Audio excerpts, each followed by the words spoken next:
so we're going to go over how to use an AED today. So you would use an AED on someone who has undergone sudden cardiac arrest, or if you come across a patient with no pulse. So it's really easy to use. It's made for anyone to be able to use. So you go grab the AED, open it up. Since this one is an actual AED, not a practice one, I can't use the patches or anything, but I'll just explain to you.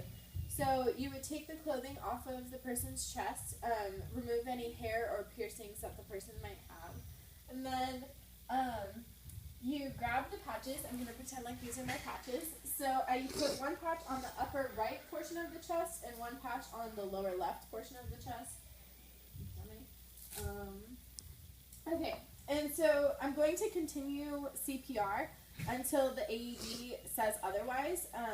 It's going to tell me that it's analyzing the heart rhythm, so I need to make sure that nobody is touching the patient.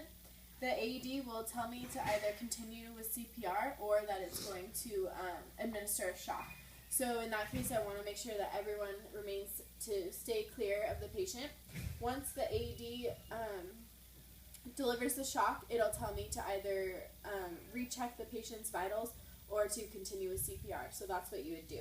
It pretty much walks you through everything that you need to do. Make sure you check vitals probably every 2 minutes just to stay on top of the patient.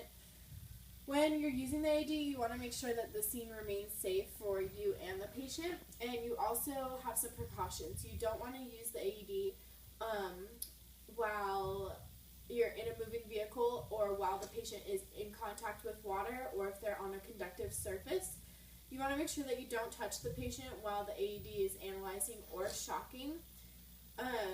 Don't use alcohol wipes to wipe the patient's chest.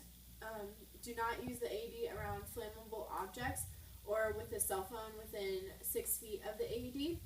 Be careful with nitroglycerin patches. You might need to remove those. And for children 8 years old or 90 pounds or under, you might need to use child patches. So that's how to use an AED.